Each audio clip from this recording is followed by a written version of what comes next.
morning students. This video is for standard 7 subject science.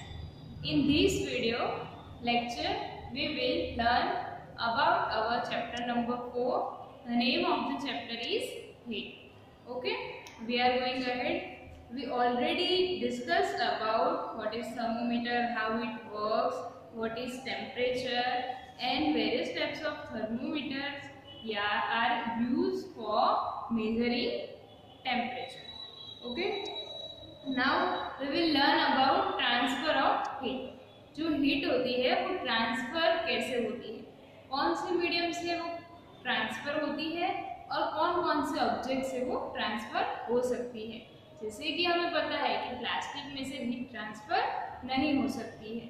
फिर दूसरा है कि क्लोथ है तो उससे भी हीट ट्रांसफर नहीं होती। तो हम आगे देखेंगे कि हीट के कौन कौन से कंडक्टर है, यानी कि कौन उसे पास ऑन होने देता है और कौन नहीं होने देता है, और ये हीट जो ट्रांसफर होती है अलग अलग ऑब्जेक्ट्स में तो वो किस मोड से ट्रांसफर होती है ये भी हमें देखना है।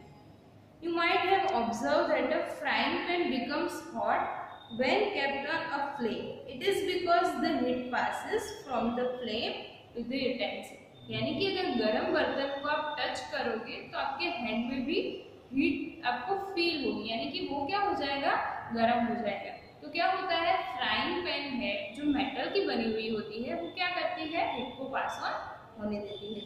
When the pan is removed from the fire, it slowly cools down.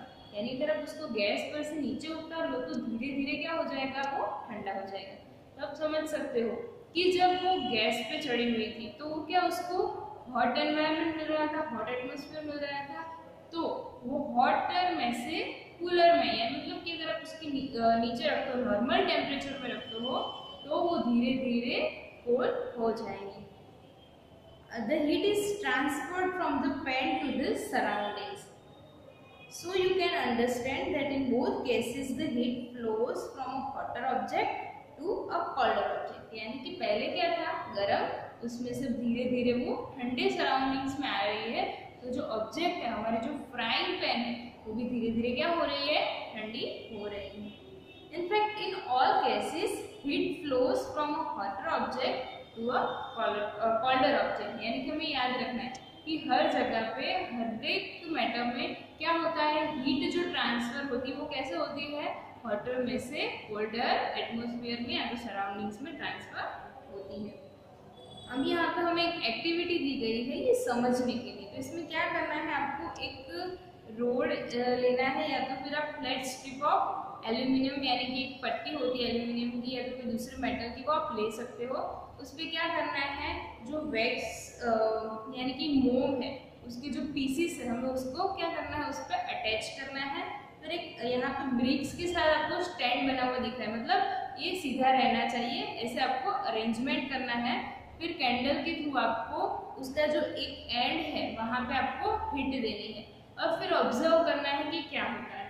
तो अगर आप जो रोड या तो स्ट्रिप आपने यूज़ करी है, जो एक पट्टी यूज़ करी है, अगर आप एक साइड से फ्लेम दोगे यानी कि उसको हीट प्रोवाइड करोगे तो क्या होगा, धीरे धीरे वो जो मोम हमने लगाया है और जो मोम का पीस मतलब वैक्स पीसेस है वो कैसे लगाने हैं, सेम डिस्टेंस पे लगाने हैं। तो जो आपने पीसेस लगाए वो धीरे धीरे क्या हो जाएंगे, मेल्ट हो जाएंगे और मेल्ट होकर क्या करना लगेंगे, नीचे गिरने लगेंगे। तो हमें क्या ऑब्जर्व करना है कि सबसे पहले कौन सा वैक्स पीस मेल्ट होता है। तो हमें पता है कि जो नज़दीक है, जहाँ से कैंडल से नज़दीक वाला जो भी वैक्स पीस है वो क्या होगा, सबसे पहले पिघल कर नीचे गिर जाएगा। ये फिगर में भी देख सकते हो, जो कैंडल के पास वाला है वो क्या कर रहा है, नीचे गिर रहा है, मतलब कि पिघल रहा है। यानी कि हीट कैसे पास होती है कि जो हॉटर सबसे ज़्यादा गर्म जहाँ पे होता है। अब देखो, अगर हम कैंडल नहीं जलाएंगे और ऐसे ही स्ट्रिप रखेंगे तो वो कैसी होगी, कोल्डर, वो ऑब्जेक्ट हमारा क्या रहेगा, ठंडा ही रहेगा, नॉर्मल टेम्परेचर पर रहेगा। लेकिन जब कैंडल हम जलाएंगे और फिर हीट देना स्टार्ट करेंगे तो वो क्या हो जाएगा, हॉटर, यानी बहुत ज़्यादा गर्म। तो क्या करती है, हमारी हीट ट्रांसफर करती है कि जो हमारा हॉटर ऑब्जेक्ट है, जो एक साइड का एंड है स्टिक का, वो क्या बन जाएगा, हॉटर। तो हॉटर से वो कोल्डर की तरफ क्या करती है, ट्रांसफर करती है। यानी कि पहले वाला जो पार्ट था वो ठंडा था, वो धीरे धीरे वो लास्ट वाला भी क्या हो जाएगा, गरम गरम हो जाएगा।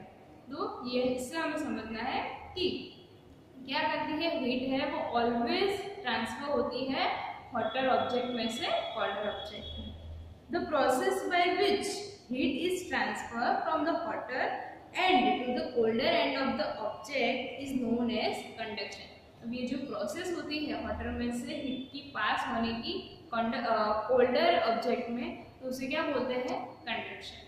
What is conduction? Conduction means transfer of heat from the end of hotter and the end of another, यानी कि वो क्या है, कोल्ड है, तो हॉटर में से कोल्डर की तरफ जो पास थ्रू होती है तो इसे क्या बोलते हैं, हम कंडक्शन बोलते हैं। तो heat is transferred by the process of conduction. अब देखो, do all substances conduct heat easily? You must have observe that the metallic pan for cooking has a plastic or wooden handle. Can you lift a hot pan by holding it from the handle without getting hurt? अभी देखो हमें क्या बोला गया कि ये conduction means पास होना, लेकिन सारे सब्सटेंसेस में ऐसा होता है, मतलब कि अगर आप एक नॉर्मल आपकी पतीली है या नॉर्मल कोई यूटेंसिल है, वो अगर गर्म पर आप टच करोगे तो क्या होगा, डायरेक्टली आप हर्ट होगे, आप क्या हो जाओगे, जल जाओगे। लेकिन उसके आगे अगर प्लास्टिक का हैंडल है तो अगर आप उसको टच कर मतलब पकड़ोगे तो भले ही ना वो गैस पे बिल्कुल गर्म हो, उबल रहा हो, फिर भी आपको कोई भी हर्ट नहीं होगा, मतलब आप जलोगे नहीं। क्यों? क्योंकि प्लास्टिक क्या है, वो कंडक्शन की प्रोसेस होने नहीं देता है, इसलिए हम प्लास्टिक को क्या बोलते हैं, पूरा कंडक्टर। अब देखो कुछ ऐसी चीज़ें होती हैं, यहाँ पे एक्टिविटी दी गई है कि हमें क्या करना है, एक बिकर या तो स्मॉल पैन लेनी है, उसमें गर्म करना है पानी और बहुत सारी चीज़ जैसे कि प्लास्टिक स्केल है, पेंसिल है, डिवाइडर है, स्टील स्पून है, ये सब हमें डालना है। ये तो क्या करना है, उसको थोड़ा गर्म करना है।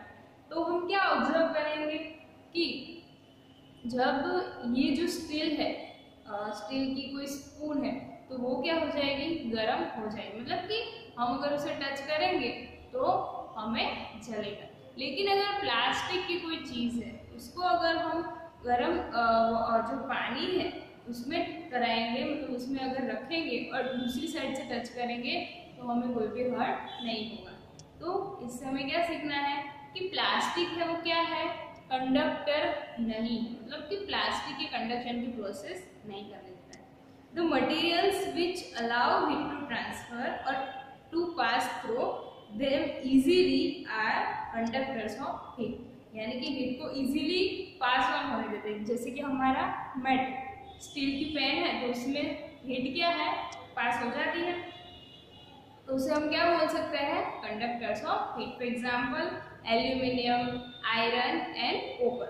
The materials which do not allow heat to pass through them easily are poor conductors of heat such as plastic and wood. Wood and plastic क्या है, हीट को पास ऑन होने देते नहीं है, तो उसे हम क्या बोल सकते हैं, पुअर कंडक्टर्स, या तो फिर दूसरा नाम है insulators.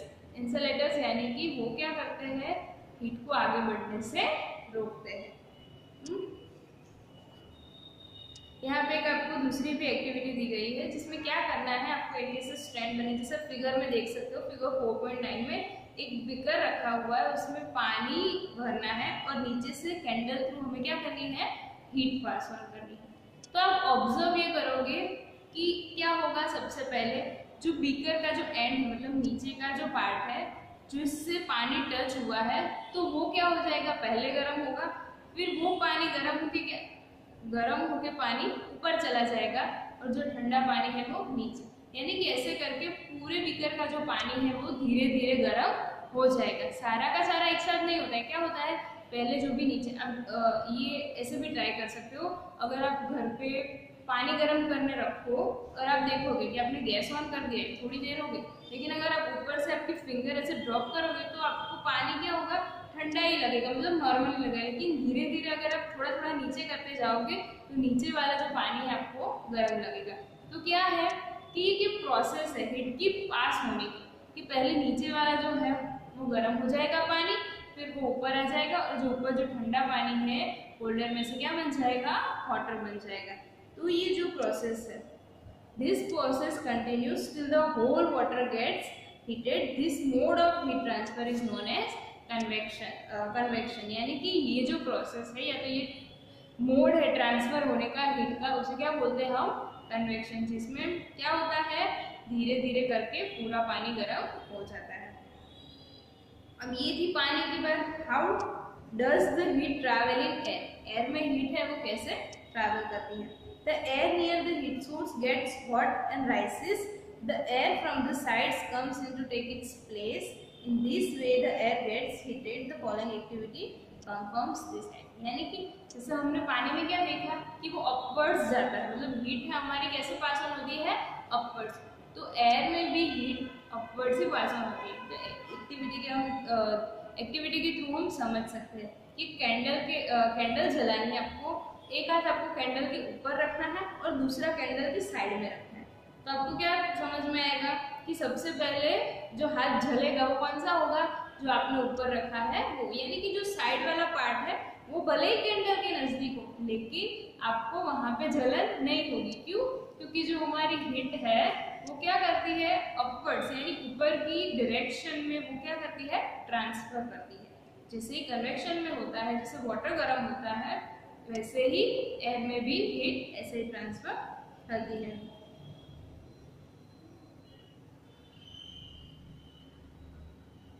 The people living in the coastal areas experience an interesting phenomenon. During the day, the land gets heated faster than the water. देखो यहाँ पे जहाँ पे कोस्टल एरिया है, जहाँ पे ओशन है, उसके नज़दीक का एरिया है, वहाँ पे क्या फेनोमेनन होती है कि सुबह में यानी कि दिन में जो लैंड होती है, यानी कि जमीन है, मिट्टी है आपकी, वो पानी से फटाफट गर्म हो जाती है। The air over the land becomes hotter and rising up. यानी कि जो एयर लैंड के ऊपर है वो गर्म होकर कहाँ जाती है? ऊपर की साइड जाती है। तो cooler air from the sea rushes in towards the land to take its place. यानी कि वो ऊपर चली जाती है, तो उसकी जगह जो हमारा ओशन है, जहाँ पे पानी है, तो वो क्या होता है? कोल्डर होता है। तो कोल्ड वाली जो एयर है वो कहाँ आ जाएगी? आपकी जो लैंड है वहाँ पे आ जाएगी। यानी जो टेम्परेचर है वो क्या रहता है? बैलेंस में रहता है। भले ही लैंड की एयर है वो गर्म होती है, पर वो गर्म होकर कहाँ चली जाती है? ऊपर की साइड चली जाती है। तो उसकी जगह पे आ जाती है जो कोल्ड वाली एयर है वो आ जाती है। The warm air from the land moves towards the sea to complete the cycle. The air from the sea is called the sea breeze. यानी कि सी से जो एयर आती है उसे हम क्या बोलते हैं? Sea breeze. To receive the cooler sea breeze, the windows of the houses in coastal areas are made to face the sea. At night it is exactly the reverse. सुबह में क्या होता है? जैसे कि हमने देखा कि हमारी जो लैंड है उसकी एयर क्या होती है? सराउंडिंग्स में ऊपर की साइड जाती है और वो किसकी तरफ ट्रैवल करती है? ओशन की तरफ। और ओशन की जो वाटर कोल्डर हमारी एयर है वो कहाँ पे आ जाती है? लैंड में। यानी कि पूरा साइकिल चलता है। लैंड वाली हॉट है वो सी में जाएगी और सी वाली जो कोल्ड एयर है वो लैंड पे आएगी। अब नाइट में यानी कि रात में उसका बिल्कुल रिवर्स होता है। सुबह में क्या था कि जो लैंड की एयर थी वो फटाफट से गर्म होती थी, लेकिन रात में क्या होता है? रात में होता है the water cools down more slowly than the land. यानी कि जो ठंडा होता है वो एकदम धीरे धीरे होता है। कहाँ पे? लैंड पे। So the cool air from the land moves toward the sea. This is called the land breeze. सुबह में क्या होता था? गर्म हवा है वो सी की तरफ जाती थी, लेकिन रात में क्या होता है? वो धीरे धीरे जो ठंडी हुई है वो लैंड की हवा है वो कहाँ पे जाएगी?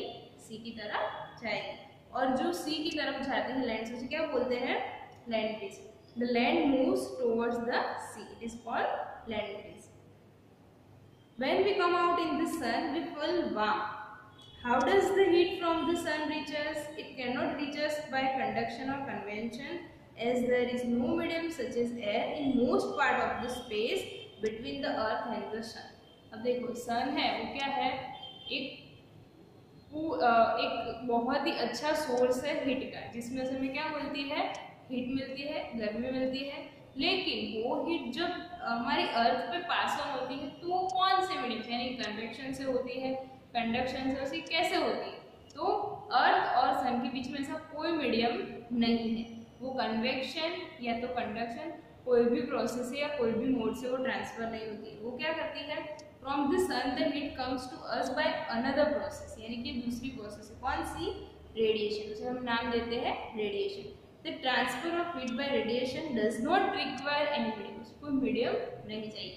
जैसे हमने वैक्स वाली एक्टिविटी में देखा, जब हम वैक्स पीस रखते थे तो क्या करता था वो, कोल्डर वाटर में से कोल्डर की तरफ एक मीडियम था, वहाँ पे वो क्या करता है, हीट ट्रैवल करती है। उसे क्या मीडियम चाहिए, एक लकड़ी थी या तो आपकी एक एल्यूमिनियम स्ट्रिप थी, वो ट्रैवल हीट को ट्रैवल करने के लिए एक मीडियम चाहिए था।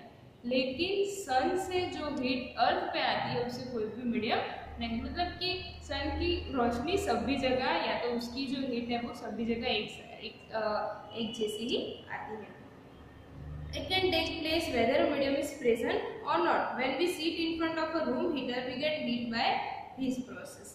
A hot utensil kept away from the flame cools down as it transfers heat to the surroundings by radiation. तो ये जो सारी उसमें भी रेडिएशन के थ्रू हीट पास ऑन होती है। Our body too gives heat to the surroundings and receives heat from by radiation. हमारी जो बॉडी की हीट ट्रांसफर होती है वो भी रेडिएशन से होती है। All hot bodies radiate heat. When this heat falls on some object, a part of it is reflected, a part is absorbed and a part may be transmitted. यानी कि दूसरे ऑब्जेक्ट पर अगर हीट ट्रांसफर होती है, heat पड़ती है, तो वो क्या हो जाती है, रिफ्लेक्ट हो जाती है, एब्जॉर्ब हो जाती है, ट्रांसमिटेड हो जाती है। The temperature of the object increases due to the absorbed part of the heat. यानी कि अगर हमें बहुत सारी गर्मी हमारे ऊपर, तो हमारा जो बॉडी टेम्परेचर है वो क्या हो जाएगा, बढ़ जाएगा। अब है kind of clothes we wear in summer and winter, यानी समर और विंटर में हम क्लोथ जो अलग अलग पहनते हैं उसके पीछे का रीज़न क्या है। तो मोस्टली इन समर हम क्या प्रेफर करते हैं, जो लाइट कलर वाले कपड़े होते हैं वो पहनने की, मतलब कि वाइट है, लाइट ग्रीन है, जो सभी लाइट कलर है वो हम यूज़ करते हैं। तो हम वो लाइट कलर के कपड़े क्यों पहनते हैं, तो इसके लिए हमें एक एक्टिविटी दी है यहाँ पे समझने के लिए। हमें क्या करना है, 2 बर्तन लेने हैं, एक को कलर करना है ब्लैक और दूसरे को करना है वाइट। जैसे कि यहाँ पे लिया है, या तो 3 कैंस है या तो कोई बर्तन है जिसपे आप कलर कर सको। यहाँ पे 3 कैन दिए हुए, एक को 1 करना है, 1 ब्लैक से करना है और दूसरे को वाइट से कलर करना है उसकी सरफेस पे। अब क्या करना है, दोनों में pour equal amounts of water in each and leave them in the midday sun for about an hour। यानी कि दोपहर में जब बहुत धूप होती है तब दोनों को रखना है। फिर हमें चेक करना है कि कौन सा पानी पहले ज़्यादा गर्म हो गया। तो अगर आप चेक करोगे तो जिसकी सरफेस पे हमने ब्लैक कलर किया था वो क्या करता है, वो पानी को जल्दी से गर्म, मतलब उस बर्तन वाला पानी क्या होगा, ज़्यादा गर्म होगा। Which can this water warmer? You can feel the difference even by touching water in 2 cans। यानी कि जो ब्लैक कलर का है, जिसकी सरफेस ब्लैक कलर से करी हुई है, तो वो क्या होता है, पानी ज़्यादा गर्म होता है। तो ये एक्टिविटी हमें क्या सजेस्ट करती है, Why it is more comfortable to wear white or light color clothes in the summer and dark color clothes in the winter? Because अगर आप डार्क कलर के कपड़े पहनोगे तो जो हीट है उसको ज़्यादा अट्रैक्ट करती है। हीट है यानी कि अब जो ब्लैक कलर है वो हीट को ज़्यादा कवर करता है, तो आपको गर्मी बहुत ज़्यादा लगेगी। लेकिन अगर आप लाइट कपड़े पहनते हो, वाइट कलर के कपड़े पहनते हो, तो हीट है वो इतना इफेक्ट नहीं करेगी। Dark surfaces absorb more heat and therefore we feel comfortable with dark color clothes in the winter. Light colored clothes reflect most of the heat that falls on them and therefore we feel more comfortable wearing them in the summer। यानी कि जो reflect करने की, यानी कि heat को pass on कर देने की, रिफ्लेक्ट करने की जो कैपेसिटी वाइट कलर में क्या होती है, ज़्यादा होती है। तो अगर आपकी बॉडी पे हीट लगेगी फिर भी वो क्या कर देगा, रिफ्लेक्ट कर देगा। लेकिन जो ब्लैक कलर है वो इतना ज़्यादा रिफ्लेक्ट नहीं कर पाता। तो इसीलिए हमें वाइट कलर के कपड़े गर्मी में पहनने चाहिए और ठंडी में ब्लैक कलर के कपड़े पहनने चाहिए।